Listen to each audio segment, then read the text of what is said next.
Assalamualaikum warahmatullahi wabarakatuh.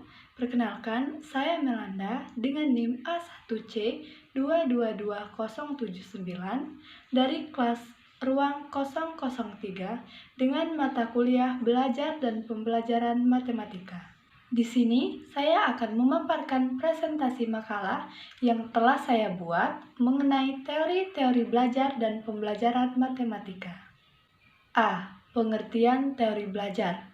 Menurut Siswoyo, bahwa teori adalah sebagai perangkat konsep dan definisi yang saling berhubungan yang mencerminkan suatu pandangan sistematik mengenai fenomena dengan menerangkan hubungan antar variabel dengan tujuan untuk menerangkan dan meramal fenomena.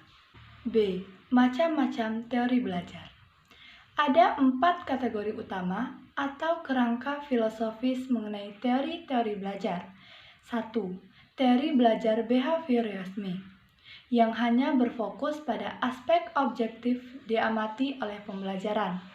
Tujuannya adalah ditekankan pada penambahan pengetahuan, sedangkan belajar sebagai aktivitas yang menuntut pembelajar untuk mengungkapkan kembali pengetahuan yang sudah dipelajari dalam bentuk laporan, kuis, atau tes.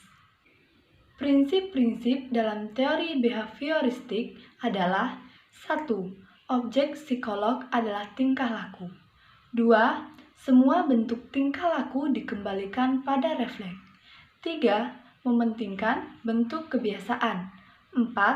Perilaku nyata dan tekstur memiliki makna yang tersendiri. 5. Aspek mental dari kesadaran yang tidak memiliki bentuk fisik harus dihindari. B. Tokoh-tokoh aliran behaviorisme adalah 1. Edward Leonardike, 2. John Watson, 3. Edwin Guthrie, 4. Burrhus Friedrich Schinker. 2. Teori kognitif melihat melampaui perilaku untuk menjelaskan berbasis otak. Karakteristik teori belajar kognitif yaitu 1. Belajar adalah proses mental, bukan behavioral. 2. Siswa aktif sebagai penyalur. 3. Siswa belajar secara individu.